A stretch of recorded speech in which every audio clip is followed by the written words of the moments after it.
सो जी आज it's the most technical part of इससे हम प्रैक्टिस करते जाएंगे इसको ताकि आपको चीज़ों का पता चलता जाए।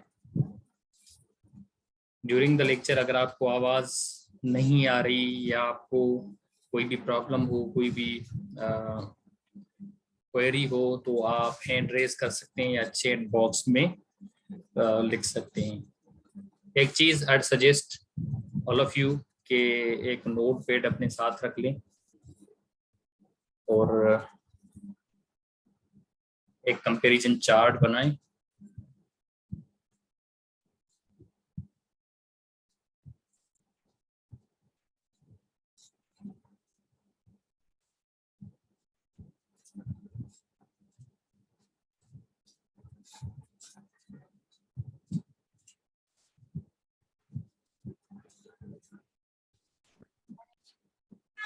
ये होगी हमारी स्कीम ऑफ प्रेजेंटेशन।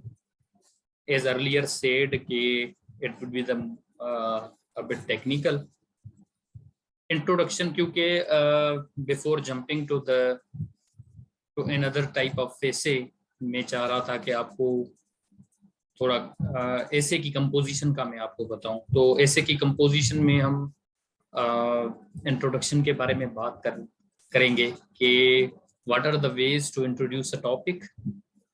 तो जैसे मिरर टाइप इंट्रोडक्शन हो गया, फनल टाइप इंट्रोडक्शन या स्ट्रेट टाइप इंट्रोडक्शन हो गया। तो ये मैं आपको ये तीन किस्म के इंट्रोडक्शन लिखना सिखाऊंगा आज इस लेक्चर में।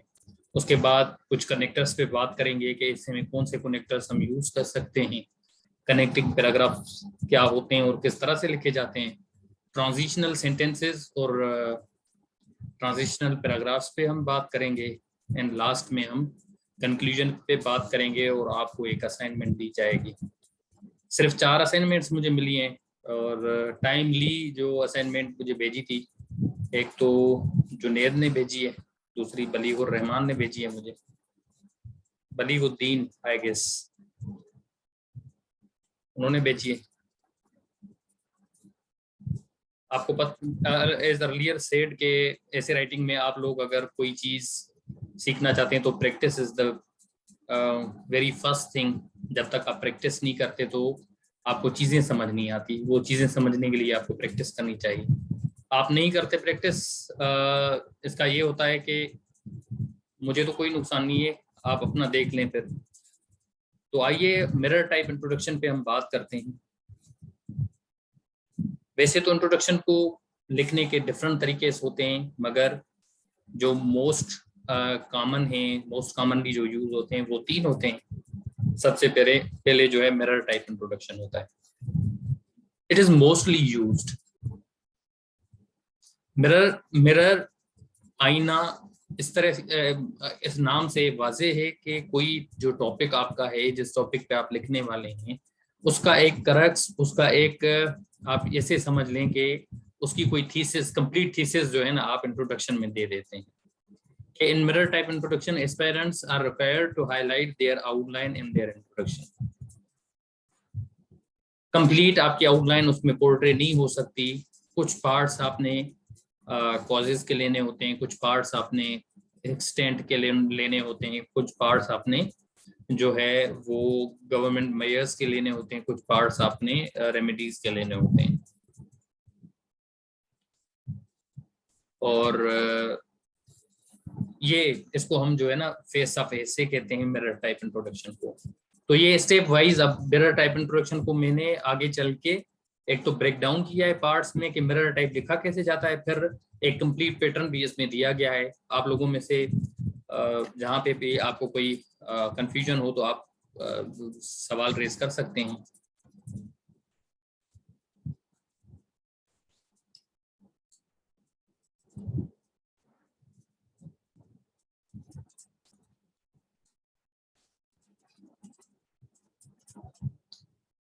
अभी ये मिरर टाइप इंट्रोडक्शन का सैंपल है। जैसे कि पार्ट 1 ओपनिंग सेंटेंस आप समझ रहे हैं ओपनिंग किस तरह से होती है। जैसे अगर मैं एनर्जी क्राइसिस की बात करूं, among plethora of problems the energy crisis is one of the most pressing issue Pakistan is facing today. अब ये मिरर टाइप इंट्रोडक्शन का ये फर्स्ट पार्ट है जिसको हम ओपनिंग कहते हैं। ओपनिंग ये इस तरह से होगी। सेकंड पार्ट आपका होता है एक्सटेंट। उसके बाद सेकंड सेंटेंस जो है वो एक्सटेंट होता है इंट्रोडक्शन में, कि द गैप बिटवीन होना चाहिए, यहाँ पे gap between generation and consumption is widening.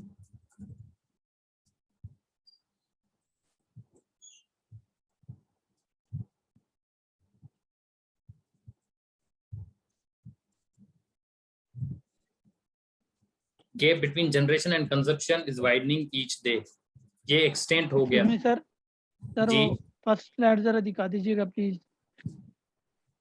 ये देखें, दिस इज द ओपनिंग कि among plethora of problems the energy crisis is one of the most pressing issue Pakistan is facing today. So then there is extent the gap between generation and consumption is widening each day. आप लिखते जाएं, ये भी ठीक है, जल्दी जल्दी आप लिखते जाएं ताकि आपको एक, ये तो मैं आपको इसकी लिंक भी आपको भेजूंगा, अदरवाइज अगर आप लिख सकते हैं तो ये लिखते जाएं ताकि आपको पता चले कि मैंने जो है ना इस इंट्रोडक्शन की, ये मिरर टाइप इंट्रोडक्शन है। मैं इसलिए कहा था कि कंपैरिजन बनाएं, क्योंकि दो आगे आने वाले हैं, तो तीनों जो हैं एक जगह पे जब लिखे होंगे तो फिर आपको कंपैरिजन का पता भी चल जाएगा और आपको ये भी पता होगा कि कौन सा इंट्रोडक्शन का टाइप किस तरह से लिखा जाता है। तो ये है एक्सटेंट आपका, ये कॉजेस। अब थर्ड सेंटेंस जो हम उसमें फुल स्टॉप के बाद ऐड करेंगे, जैसे अर्लियर लेक्चर्स में मैंने बोला था कि शॉर्ट सेंटेंसेस लिखने चाहिए आपको ऐसे में। तो थर्ड में कॉजेज हम उसको बताते हैं मिरर टाइप ऐसे में कि there are multiple causes behind the gloomy picture. Instant example, circular debt, increasing population and rise in electricity consumption. ये डैश डैश का मतलब है कि आप दो चार और भी कॉजेज दे सकते हैं इन ऑर्डर टू के इंट्रोडक्शन जो है ना वो हम कोशिश करते हैं कि it should be from 100 to 180 words. हमेशा याद रखें कि बाज़-औक़ात कुछ ऐसे एस्पायरेंट्स जो होते हैं वो इंट्रोडक्शन को 1.5 पेज पे ले जाते हैं, 2 पेजेस पे ले जाते हैं। दिस इज अ फोली, ये ब्लंडर कभी ना करें। Introduction should not exceed 100 to 180 words. इससे ज्यादा इंट्रोडक्शन लिखना वुड बी अ सुसाइड, आपको नहीं लिखना चाहिए। तो ये कॉजेज थर्ड में इसका पार्ट है, जो इंट्रोडक्शन का पार्ट है वो कॉजेज हैं आपके। Talking about the fourth part, these are the consequences, like the situation has greatly affected domestic, social, economic, industrial and agriculture sector। ये आगे डैश डैश का मतलब है आप और चीजें भी आप consequences में ऐड कर सकते हैं। और पांचवी चीज हम रेमेडीज के, hence this worsening situation calls for pragmatic and viable solutions in form of construction of new dams, use of renewable energy resources, blah blah। तो ये ETC का मतलब है कि आगे भी आप जो है ना ये रेमेडीज इनमें दे सकते हैं। अभी ये 5 पार्ट्स आप देख लें और छठा पार्ट होगा इसका क्लोजिंग। वो क्लोजिंग में आगे आपको बताता हूँ, तो आपको समझ आ रही होगी कि आगे जो चीजें आप डिस्कस करने वाले हैं, ऐसे में जो चीज आगे चल के आप डिस्कस करने वाले हैं वही चीजें हमने यहाँ पे यहाँ पे हम वही चीजें डिस्कस कर रहे हैं कि इन पे ही हम आगे चल के, अगर रेमेडीज की बात हो तो आगे चल के हम क्या करेंगे, हम कंस्ट्रक्शन ऑफ डैम्स की बात करेंगे, यूज ऑफ एनर्जी रिसोर्सेज की बात करेंगे। ठीक है, तो are tapping the untapped resources of the country की बात करेंगे। तो जो चीज हम आगे चल के बात करेंगे उनका एक थोड़ा सा फ्लेवर हम पेपर सेटर को इधर ही दे देते हैं इंट्रोडक्शन में, ताकि वो आउटलाइन और इंट्रोडक्शन पढ़ के उसको एक फ्लेवर मिल जाता है आपके राइटअप का। इफ ही इज इंटरेस्टेड तो वो आगे जाके पढ़ सकता है आपके राइटअप को, otherwise if he is satisfied with your writeup तो वो आपको पास कर सकता है। तो ये 5वां पार्ट जो है इसका रेमेडीज हैं, और छठा पार्ट जो है ये क्लोजिंग होगी। कि अब 2 चीजें हमें याद रखें क्लोजिंग में, एक तो पॉजिटिव कनोटेशन आप दे सकते हैं और दूसरी नेगेटिव कनोटेशन आप दे सकते हैं। पॉजिटिव अच्छी होती है, ज्यादा ओवर पॉजिटिव नहीं होना, आपने थोड़ा बहुत रियलिस्टिक होना है। कुछ टीचर्स बताते हैं कि आपको एंड एक पॉजिटिव देना चाहिए, कुछ बताते हैं कि आप थोड़ा न्यूट्रल रहें, कुछ पेसिमिस्ट होते हैं जैसे तो ये दोनों सेंटेंसेस एक्सेप्टेबल हैं, आप लिख सकते हैं कि ऊपर वाला अगर पॉजिटिव कॉनोटेशन की बात करें कि if the government succeeds in taking concrete measures to get rid of the menace, the country will progress by leaps and bounds. कि अभी ये हम रेमेडीज की बात कर रहे हैं कि अगर गवर्नमेंट कामयाब हो जाती है ये स्टेप्स लेने में तो बहुत जल्दी एक प्रोग्रेस होती है। उसके बाद जो है एक नेगेटिव कनोटेशन है कि if the government fails to address the crisis it will prove, यहाँ पे विल होना चाहिए, it will prove fatal for the country's economy and its public, ये नेगेटिव कनोटेशन है। तो पॉजिटिव और नेगेटिव कनोटेशन दोनों आप क्लोजिंग स्टेटमेंट में दे सकते हैं। This is the mirror type introduction. Opening आपने extent, causes, consequences और remedies and closing 6 पार्ट होते हैं मिरर टाइप इंट्रोडक्शन में। तो इस इंट्रोडक्शन में आपको ये पता चल गया कि हमने पूरे ऐसे का एक मिरर जो है ना पेपर चेकर को दे दिया है, पेपर सेटर को हमने बता दिया है कि हम आगे चल के इन्हीं चीजों पे इसी तरह की जो बातें होंगी वो आगे चल के हम जो है ना डिस्कस करेंगे। तो this is the mirror type introduction. अगर आपको मिरर टाइप में सवाल है तो आप अभी कर सकते हैं, otherwise we are jumping to the next one.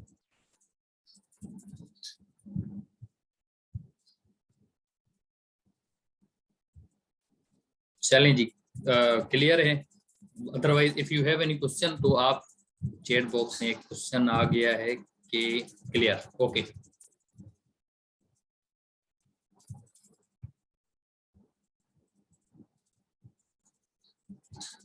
Very good. या तो आपको कंप्लीट सारा समझ आ रहा है या बिल्कुल भी समझ नहीं आ रहा, अदरवाइज इट्स गुड कि अगर आपको yes dot dot dot what's your question.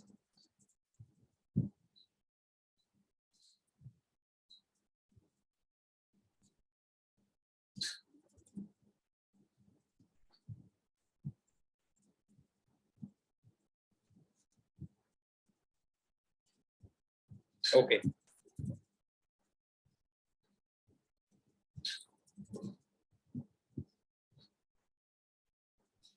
अभी ये कंप्लीट ड्राफ्ट है आपका मिरर टाइप ऐसे का, among the plethora of problems. इसको पढ़ लें आप।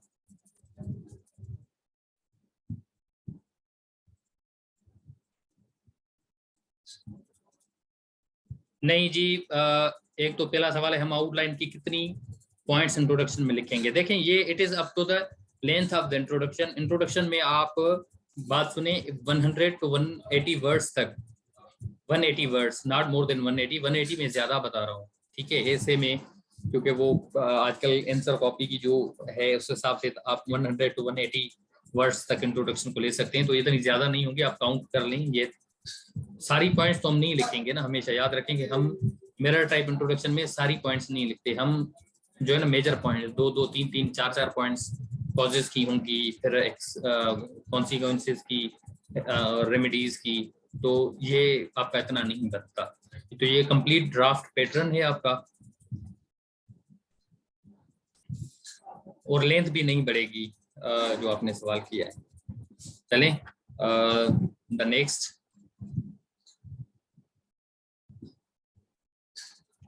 ये है फनल टाइप इंट्रोडक्शन। ये जनरल टू स्पेसिफिक होता है। It is contrary to the mirror type introduction. ये ओल्ड स्टाइल है, इट्स येट एक्सेप्टेबल, और ये थोड़ा फिलोसफिकल होता है, और ये डायरेक्टली जो है वो टॉपिक को टच नहीं करता। ये फनल टाइप जो इंट्रोडक्शन है ये डायरेक्टली टच नहीं करता टॉपिक को, तो ये फनल टाइप इंट्रोडक्शन है। जनरल टू स्पेसिफिक, ये बाजों का ज्यादातर जो है आर्ग्यूमेंटेटिव ऐसे में इस्तेमाल होता है, या कंपेरेटिव जो चीजें होती हैं, कंपैरिजन में, वर्सेस में आती हैं चीजें, उनमें आप जो है ना पेपर चेकर को क्लियर नहीं करना चाहते। आपकी चॉइस होती है, 2 चॉइसेस होती हैं, आप फर्स्ट में एक साइड लेते हैं, ठीक है, या किसी टॉपिक के प्रो जाते हैं या फॉर जाते हैं, ठीक है, 2 चीजें होती हैं। अदरवाइज आप जो है ना इस फनल टाइप के थ्रू जो है ना वो जनरली आप बात करते हैं टिल द लास्ट पैराग्राफ्स आप नहीं बताते आप पेपर चेकर को कि मैं इसकी साइड दे रहा हूँ। अभी हम सैंपल आपको दिखाते हैं फनल टाइप इंट्रोडक्शन का। लाइक ओपनिंग इस तरह से होगी कि energy is lifeline of every country. The states of the world try to grab resources of other countries in order to run their machinery. This situation has led to competition and conflicts since every state intends to utilize ultimate resources, and the situation has created crisis popularly known as energy crisis. ये opening हो गई आपकी। देखें, it is a philosophical. हमने पहले उस चीज को बताया, उसके बाद हमने क्राइसिस की बात की है। ये ओपनिंग होगी आपकी फनल टाइप इंट्रोडक्शन की।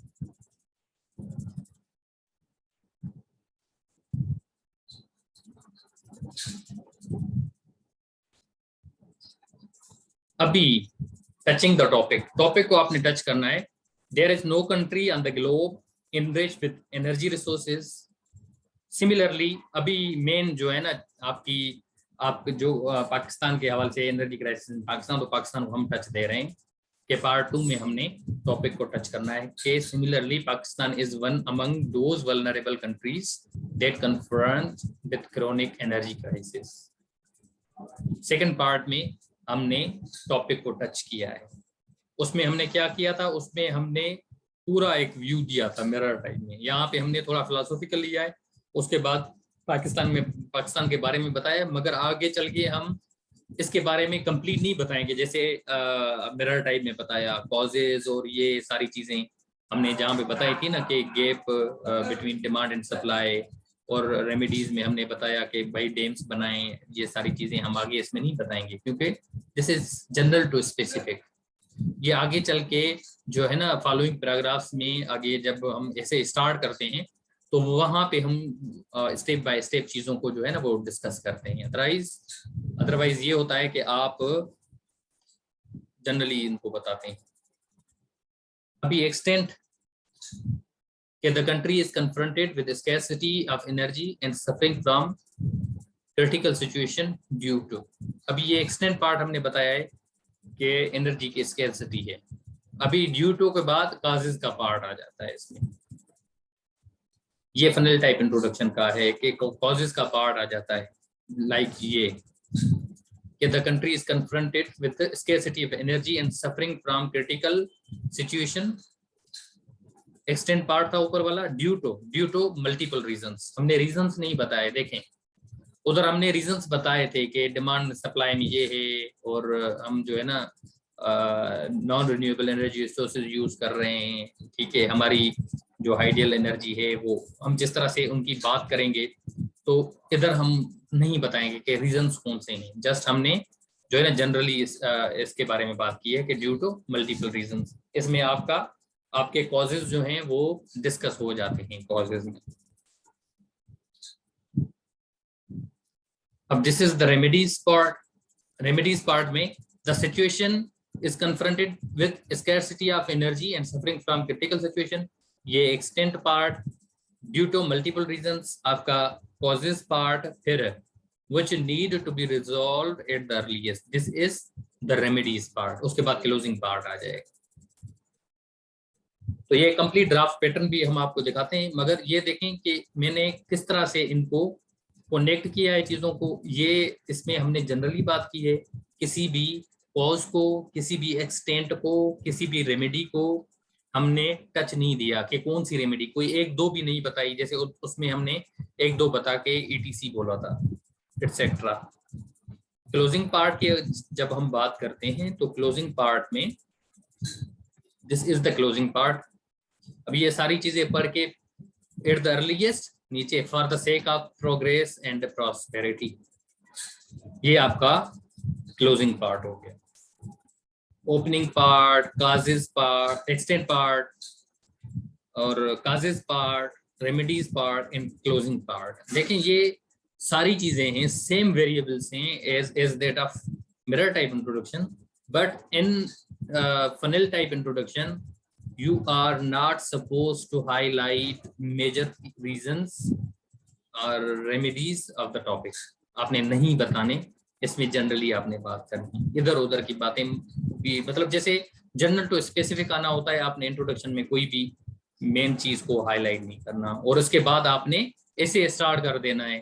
ठीक है, आपने एक्सटेंट की बात कर दी, आपने उसमें फिर काजेस के पैराग्राफ दे दिए, फिर रेमेडी गवर्नमेंट मेजर्स के पैराग्राफ दे दिए, फिर क्लोजिंग पार्ट के पैराग्राफ दे दिए।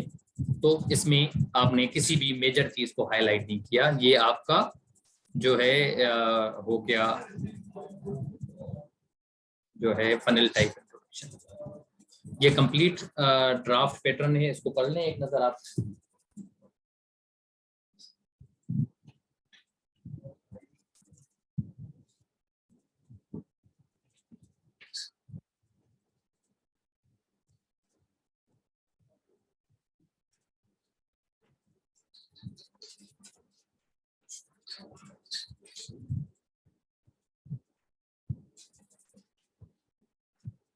जी, अगर आपको इसमें कोई क्वेश्चन है तो आप पूछ सकते हैं। Funnel type introduction.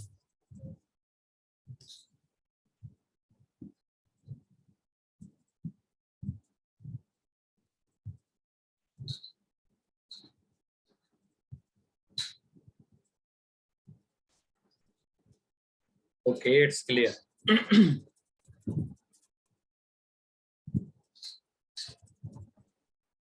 वालेकुम sir.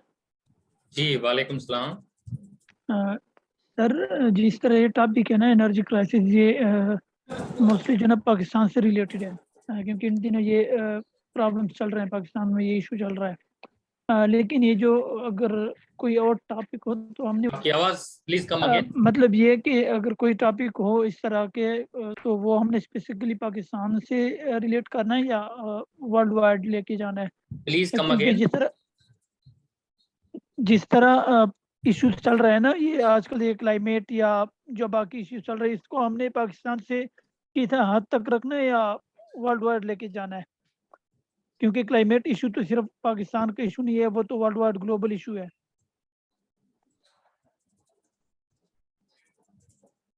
Yeah, there is a lot of distortion in your voice.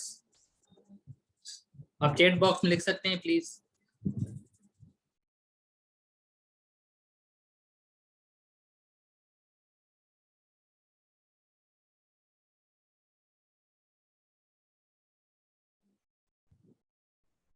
आप चैट बॉक्स में लिखें, तब तक हम जो है ना आगे बात करते हैं।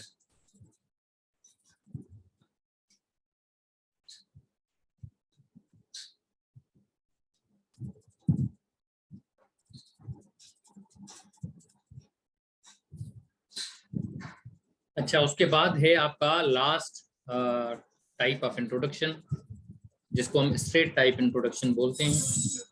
अब ये स्ट्रेट टाइप इंट्रोडक्शन जो है, ये रिसेंटली जो है ना वो इंट्रोड्यूस हुआ है। ये पहले अगर टर्म है और उसके जो है ना different, it is term made up of different words, तो ये वर्ड बाय वर्ड उनको डिसइंटीग्रेट करके उनकी मीनिंग बताता है, और उसके बाद जो है इनको एज अ होल बताता है।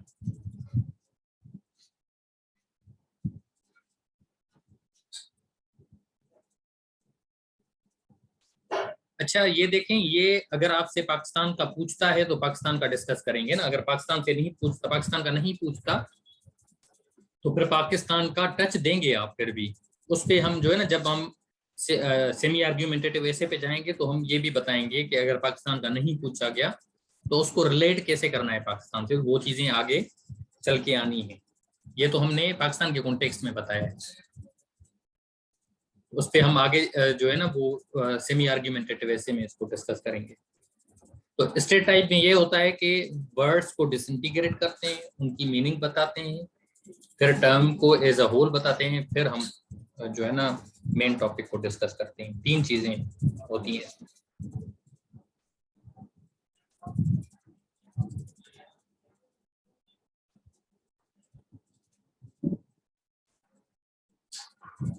पार्ट 1, जैसे एनर्जी क्राइसिस की बात करें हम, कि energy is defined as an ability to do work. It is basically capacity of performing any act. हमने सिर्फ एनर्जी को डिफाइन किया है, keyword first word energy crisis, तो एनर्जी को किया है, तो इससे ये वाज़ेह है कि हम क्राइसिस को भी डिफाइन करेंगे। Like crisis is a situation in which someone is unable to do normal work. Normal कोई चीज हम नहीं कर पाए तो उसको हम क्राइसिस कहते हैं। और अभी defining the term as a whole, energy crisis simply means scarcity of energy for any country to perform domestic, economic and social in any country to perform domestic, economic and social means scarcity of energy, social works यहाँ पे होना चाहिए। तो ये defining the term is a whole। और main topic को आपने part 4 में टच करना है कि Pakistan is facing critical energy crisis that has hampered socio economic fabric of the country. तो 4 पार्ट्स में, अभी ये इस तरह से नहीं होगा, हमेशा याद रखें कि ये आपका स्ट्रेट टाइप इंट्रोडक्शन में ये सारों को हम मिलाएंगे नहीं। इसका पैटर्न मैं आपको दिखाता हूं, इस तरह से होगा ये।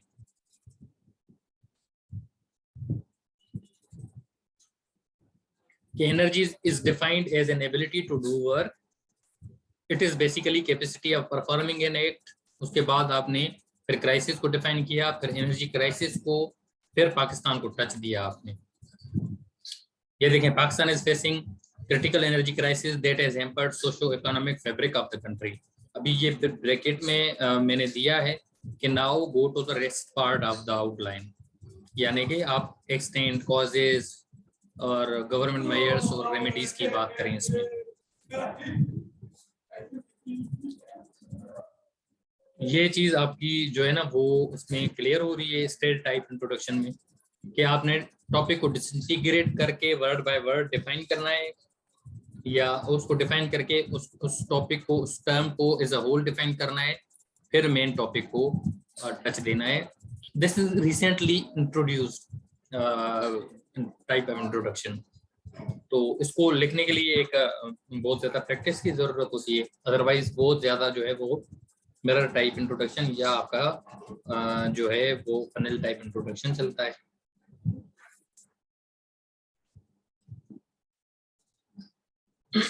ऐसे के नीचे पैराग्राफ्स में आप बात करते हैं तो ये कनेक्टर्स यूज होते हैं आपके।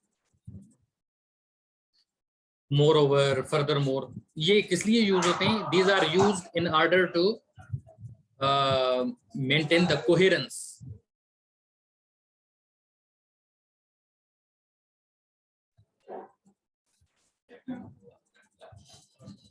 कोई भी टॉपिक इन तीनों मेथड्स में, जी बिल्कुल, कोई भी टॉपिक इन तीनों मेथड्स में लिखा जा सकता है। कोई भी मेथड आपको जो इजी लगता है आप उनको लिख सकते हैं। कोई भी ये नहीं है कि कोई टॉपिक अच्छा है या कोई बुरा है, तीनों ही टाइप्स पे आप लिख सकते हैं और तीनों पे आप जो है ना उनको जस्टिफाई कर सकते हैं। कनेक्टर्स पे आ जाते हैं, तो ये कोहेरेंस को मेंटेन करने के लिए आपके आर्गुमेंटेटिव तक आप पहुंचे ही नहीं है जुनेद। आर्गुमेंटेटिव तक जब हम पहुंचेंगे तो उस पर भी हम बात करेंगे। फिलहाल आप इनको ये समझेंगे, ये आपको फैक्चुअल के कॉन्टेक्स्ट में बता रहा हूँ, क्योंकि आर्गुमेंटेटिव फिलहाल आप नहीं समझेंगे। आपको बताऊं भी, हम लिख सकते हैं ये तीनों टाइप आर्गुमेंटेटिव में भी लिख सकते हैं।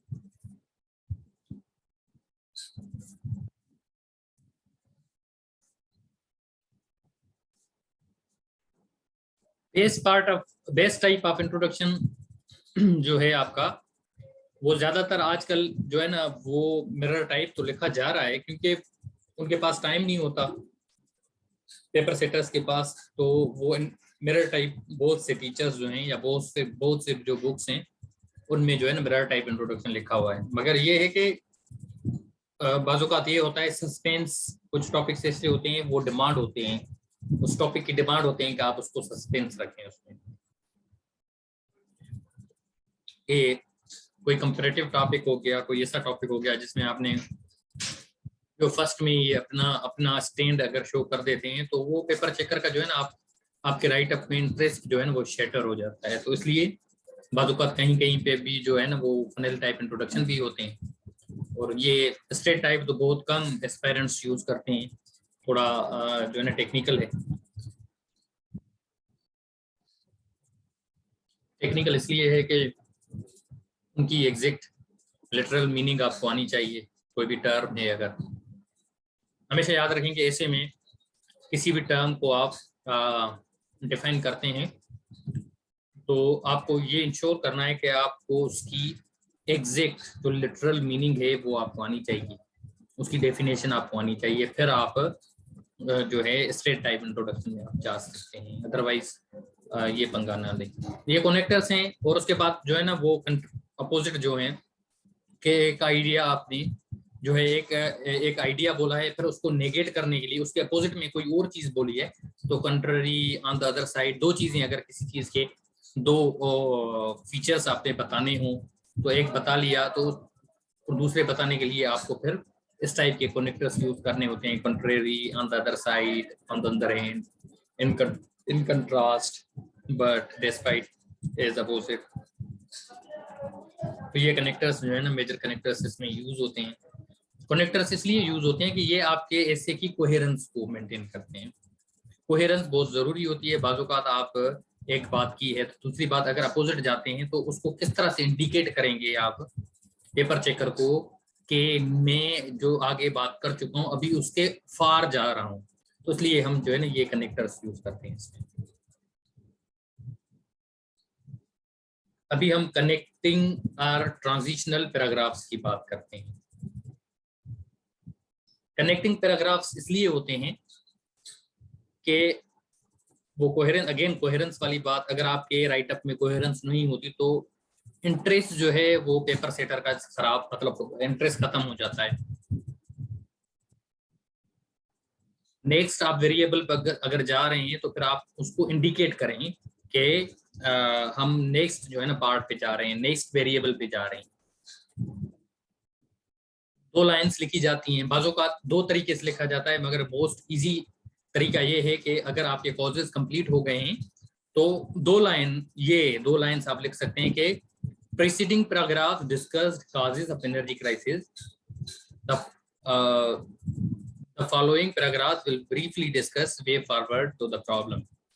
आप उसको पता चल गया कि ऊपर वाले जो पैराग्राफ थे वो कॉजेज थे, अब नीचे हम जो है ना वो रेमेडीज पे, वे फॉरवर्ड पे, रेमेडीज पे डिस्कस करेगा वो, ताकि उसको इंडिकेट हो जाए। लाइकवाइज आप एक्सटेंट से जो है ना वो कॉजेज पे जाना चाहें तो उसी तरह से preceding paragraphs discussed extent of the issue while the following paragraphs will briefly discuss the causes of the menace or causes of the problem। तो इस तरह से ये दो लाइंस कर लिख के आपकी कोहेरेंस आप उस पे फिर सेफ हो जाता है आपका राइट अप, कोहेरेंस आपकी बनी रहती है। ये वन बाय वन कोहेरेंस और वो आपकी कोहेरेंस रेलेवेंस, इस पे भी एक बात करेंगे हम आगे चल के, बट ये सिर्फ कॉन्करेंट क्योंकि हम पैराग्राफ्स पे पढ़ रहे थे तो आज जरूरी था कि आपको ट्रांजिशनल पैराग्राफ्स के बारे में या कनेक्टिंग पैराग्राफ्स के बारे में मैं बताता।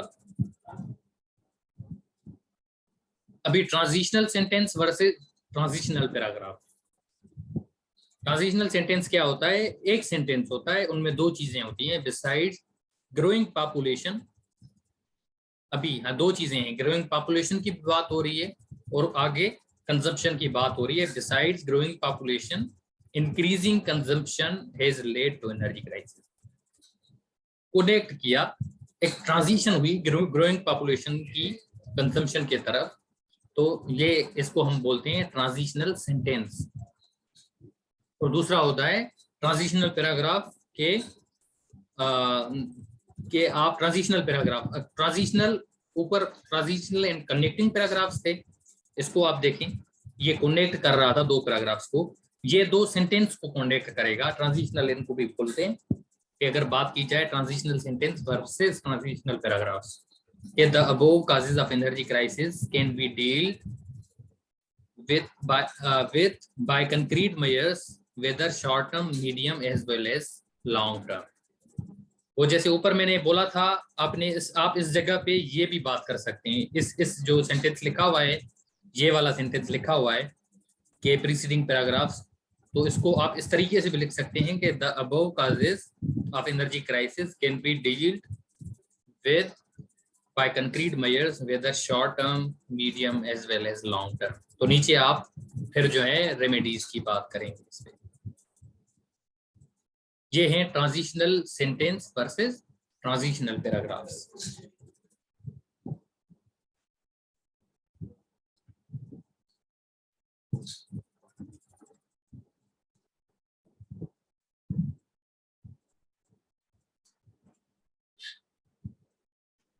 ट्रांजिशनल सेंटेंस जो होता है वो दो वर्ड्स को वन सेंटेंस में दो चीजों को कनेक्ट करता है। एक ही सेंटेंस होता है, दो चीजों को कनेक्ट करता है कि besides growing population increasing consumption. यहाँ पे पॉपुलेशन और कंजम्पशन को हमने क्या किया है, एक ज्वाइन किया है थ्रू ट्रांजिशनल वर्ड जैसे बिसाइड्स, ठीक है, और अदर देन भी हम उसमें यूज करते हैं। तो दो चीजों को कनेक्ट करने के लिए हम ट्रांजिशनल सेंटेंस यूज करते हैं, जबकि दो पैराग्राफ्स को कनेक्ट करने के लिए ट्रांजिशनल पैराग्राफ्स यूज करते हैं। कि ऊपर हमने जो है कॉजेस की बात की, नीचे हम रेमेडीज की बात करेंगे। ये ट्रांजिशनल पैराग्राफ। और दो वर्ड्स, दो चीजें, पॉपुलेशन और कंजम्पशन की बात की, तो दो वर्ड्स को हमने, दो चीजों को हमने कनेक्ट किया। तो ये आपका ट्रांजिशनल सेंटेंस हो गया। कंक्लूजन की बात करें, जैसे इंट्रोडक्शन है वैसे ही आपका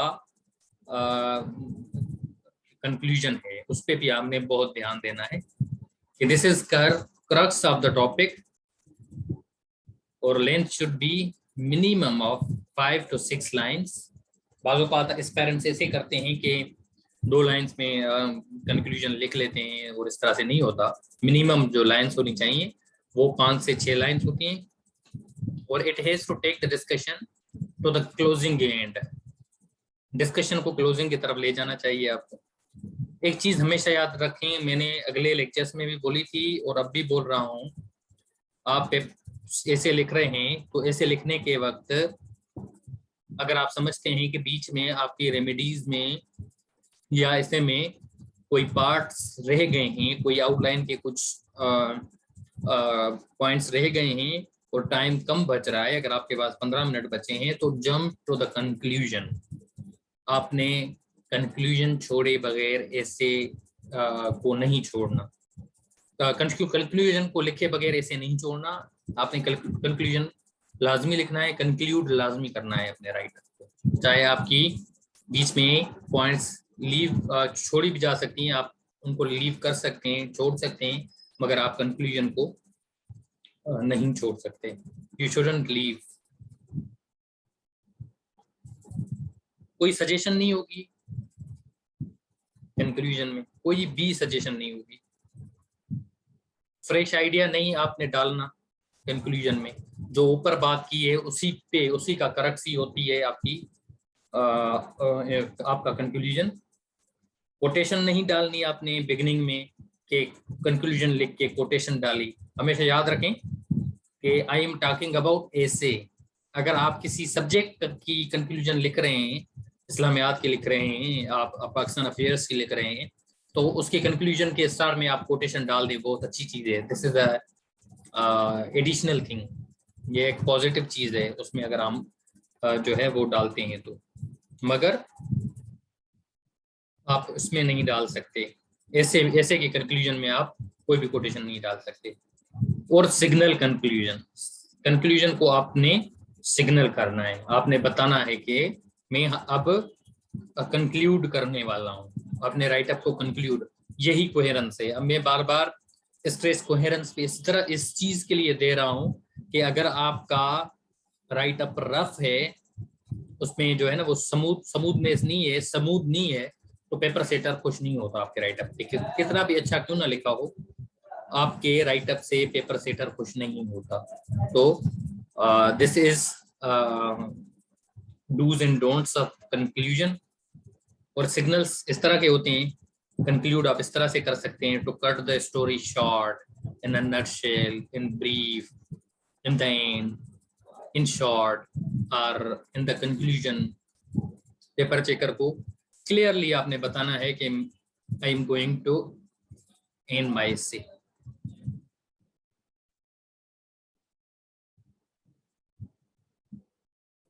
जी कोटेशन मैंने बताया कि कोटेशन ये सब्जेक्ट्स में आपके ऑप्शनल और कंपलसरी सब्जेक्ट्स होते हैं, वो अगर आप लिखते हैं तो उनमें आप कंक्लूजन में कोटेशन लिखते हैं। ऐसे के कंक्लूजन में आपने कोटेशन नहीं लिखनी बिगिनिंग में, ठीक है। आपने बोलना है to cut the story short, energy crisis के बारे में आपने बताना है कि एक बहुत बड़ा मसला है, ये है वो है। कोई भी आपने ये इन चीजों पे याद रखना है कि सजेशन कोई नहीं देनी, अवॉइड फ्रेश आइडिया, और कोई कोटेशन नहीं देनी। आपने सिग्नल देना है कंक्लूजन का कि मैं अब कंक्लूड करने लगा हूँ या लगी हूँ। उसके बाद जो है ये हैं आपके कनेक्टर्स कंक्लूजन के। ये है आपकी असाइनमेंट। अवॉइड फ्रेश आइडिया का मतलब है कि आपने अगर ऊपर एनर्जी क्राइसिस में आपने ऊपर अगर बोला है कि आपने एक डिस्कशन नहीं की। अगर मैं बोलूं कि आपने जामशोरो टू केटी बंदर corridor for the wind energy, अगर मैंने ऊपर बात नहीं की, एक सॉल्यूशन है कि ये एक इतना बहुत बड़ा कॉरिडोर है कि ये तकरीबन सिंध को और पंजाब के जो आपके सदरन जो है ना एरियाज हैं उनको बिजली प्रोवाइड कर सकता है। तो अगर मैंने ऊपर इसकी बात नहीं की तो मैं कंक्लूजन में कोई बात नहीं कर सकता, ऐसी ऐसी कोई नई पॉइंट नहीं लेके आ सकता, ऐसी कोई भी पॉइंट मैं कंक्लूजन में नहीं ला सकता जो ऊपर मैंने डिस्कस नहीं की। फ्रेश आइडिया का मतलब है कि मैंने एक सॉल्यूशन, एक वे फॉरवर्ड दिया ही नहीं है, तो उसको कंक्लूजन में मैं कैसे ला सकता हूँ? तो मुझे नहीं लाना चाहिए और मैं नहीं ला सकता, ये हार्ड एंड फास्ट रूल है इसका।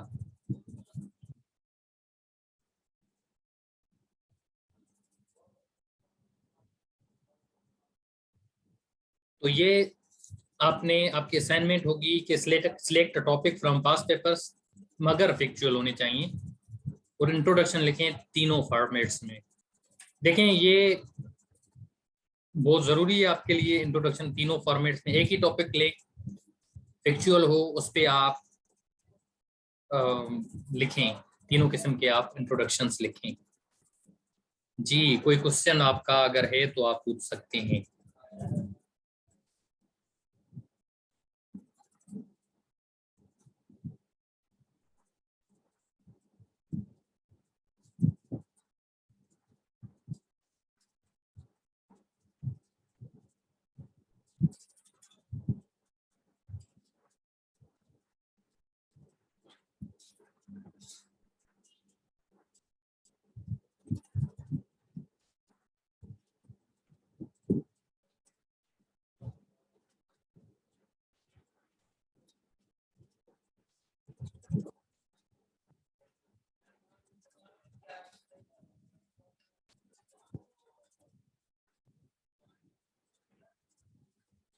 किसी भी टॉपिक को कंक्लूड करने के लिए, कंक्लूजन के लिए आप देखें कि आप वही बात करते हैं जो, जैसे आपने इंट्रोडक्शन आपने लिखा है ना, इंट्रोडक्शन अगर आप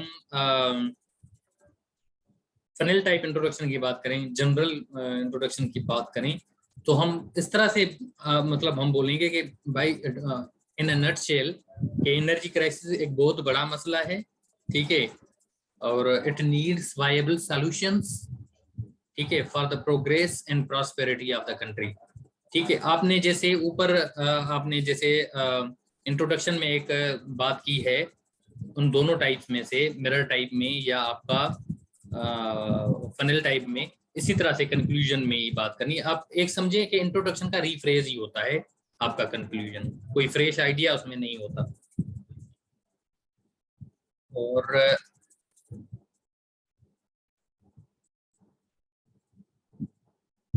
ये है कंप्लीट ड्राफ्ट फनल टाइप का, किसी ने मैसेज किया है।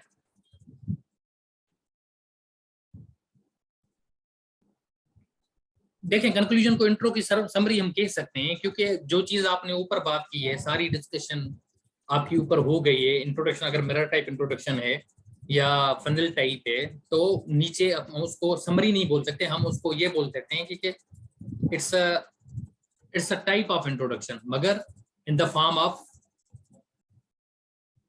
Of conclusion. सर जैसे एक फैक्चुअल टॉपिक हो गया power of media in the modern world.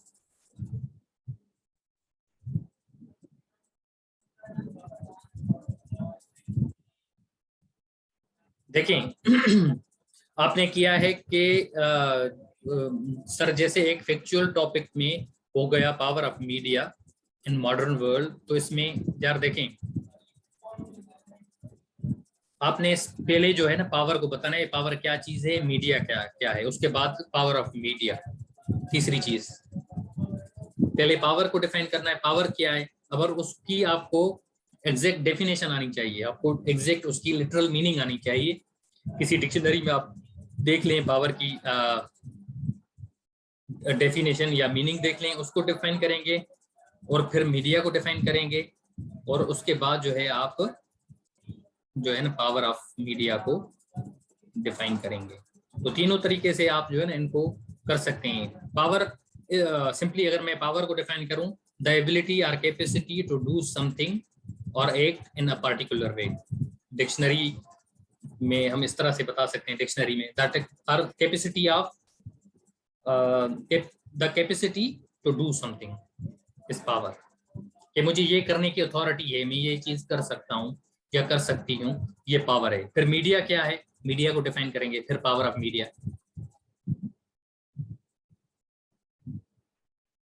और हमेशा याद रखें कि कोई भी चीज आपकी, कोई भी ये तीनों टाइप से लाजमी नहीं है कि आप तीनों में ये लिखें, जो आपको इजी लग रहा है टॉपिक के हिसाब से। पावर ऑफ मीडिया कोई टर्म नहीं है, मगर मैंने आपको समझाने के लिए बताया कि आप इस तरह से भी लिख सकते हैं। टर्म की बात की है मैंने, आप अगर उस पे जाए ना, स्ट्रेट टाइप इंट्रोडक्शन में आप जाए ना, ये जाता हूँ उस पे स्ट्रेट टाइप पे, आपको मैं बताता हूँ मैंने क्या बात की है उसमें। के describes literal meaning of the term. Term होगा लाजमी, बैलेंस ऑफ पावर हो गया आपका। बैलेंस ऑफ पावर क्या है, इसमें हम बैलेंस को भी डिफाइन करेंगे, पावर को भी डिफाइन करेंगे। और ये चीज आपको स्ट्रेट टाइप जो है वो बहुत से ऑप्शनल सब्जेक्ट्स में बहुत हेल्प कर सकता है आपकी। अगर बैलेंस ऑफ पावर अगर आपका AR है, इंटरनेशनल रिलेशन आपका है, तो आपने क्या करना है, पहले बैलेंस को डिफाइन करें, फिर पावर को डिफाइन करें, फिर बैलेंस ऑफ पावर को डिफाइन करें, फिर जो सवाल पूछा है उसने बैलेंस ऑफ पावर के एलिमेंट्स पूछे हैं, फिर उनको बताएं। तो ये आपकी जो है ना आपका राइट अप, आपका वो सवाल का पेपर प्रेजेंटेशन अच्छी हो जाती है। ये इंट्रोडक्शन सिखाने का तरीका ये नहीं था कि सारे आपको ऐसे के लिए सिखाए थे, ये ऐसे में इस तरह से होंगे। अगर कोई टर्म आ जाता है तो उस टर्म को आप स्ट्रेट टाइप इंट्रोडक्शन इस तरह से आप उसका लिख सकते हैं। This would be more beautiful than mirror type introduction.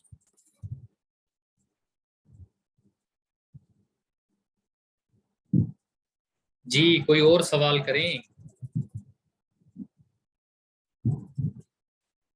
और आई वुड बी हैप्पी कि अगर आप जो है ना इस पे प्रैक्टिस करें। आप नहीं करते तो मेरे लिए आसान है कि मैं चेकिंग नहीं करता, मेरा टाइम बच जाता है। अगर आप करेंगे तो ये होगा कि आप पता चलेगा आपको कितनी समझ आ रही है चीजों की।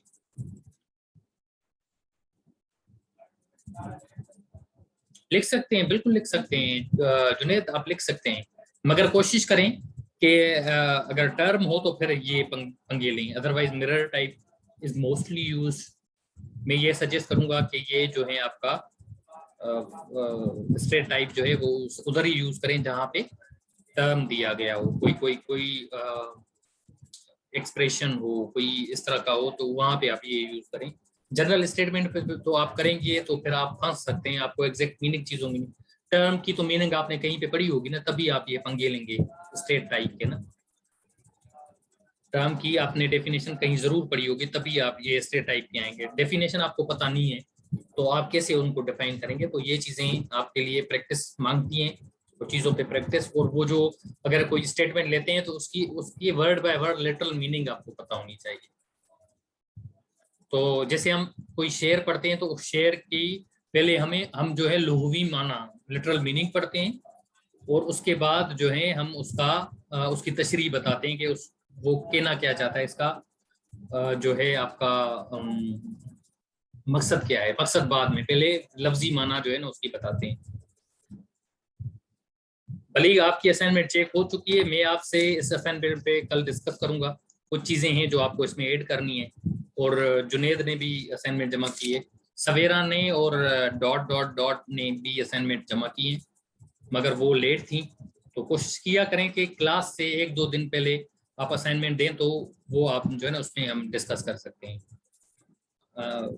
अभी एंड पे आज बहुत से लोगों ने आज शाम को असाइनमेंट जमा करवाई है, तो आज शाम को असाइनमेंट जमा करवाने का तो कोई सवाल नहीं बनता। This is a cheating. हम लास्ट डे पे का होमवर्क करने वाले लोग जो है ना पाकिस्तानी कभी नहीं सुधर सकते। अगर ये चीजें हमेशा याद रखें कि टाइम पे चीजें किया करें, ताकि बीच में आपके पास टाइम होता है ना, अगर आप ये आज क्लास हुई है मंडे तक जमा करवाते हैं, तो आपका चेक करके आपको मैं बता सकता हूँ। उसके बाद जो है ना एक और भी आपके असाइनमेंट करने का भी टाइम मिल जाता है, 2 असाइनमेंट्स आपकी हो जाती हैं। ऐसे पे मैं आपको बताता हूँ कि अगर आप अभी से ऐसे पे प्रैक्टिस करते हैं, ऐसे पे इन चीज़ों पे क्लियर हैं, तो आपको सब्जेक्ट्स कवर करने में 8 महीने से 9 महीने से ज़्यादा नहीं लगने। ऐसे और composition are the major subjects, इन पे काम करें। और ये सब्जेक्ट जो हैं आपकी प्रैक्टिस मांगते हैं। अगर आप प्रैक्टिस नहीं करते तो आप ये ना समझें कि आप ऐसे पास कर सकते हैं। ये मैंने कितना भी पढ़ा दिया आपको, कितना भी समझ आ गया आपको जब तक आप उन चीज़ों को अपनी कलम के साथ जॉट डाउन नहीं करते, तो आई एम सॉरी कि आप ऐसे नहीं क्लियर कर सकते। ऐसे के लिए आपकी ये डिस्कशन, ये डिस्कोर्स, ये कोहेरेंस, ये रेलिवेंस, ये सारी चीजें तब होती हैं जब आप लिखते हैं। तो अगर कोई क्वेश्चन है तो sir, in straight type it is necessary to define each term on different line. जी बिल्कुल, यही तो इसमें पंगा है। मैंने तभी तो बोला था कि ये आपने एक पैराग्राफ नहीं बताना, इस तरीके से बताना है स्ट्रेट टाइप। ये वर्ड बाय वर्ड डिफाइन करते जाना है। हर अलग पैरा होगा, ठीक है, हर पैरा में इंडेंट होगा। ये जैसे इसमें इंडेंट हो गया आपका, तो ये सारी चीजें आपकी उसी में होंगी। ये करना बहुत जरूरी है, हार्ड एंड फास्ट रूल। चले जी, अगर आपको कोई क्वेश्चन हो तो आप ग्रुप में भी पूछ सकते हैं। Will see you in the next lecture. Assignments करें अपनी। Thank you so much.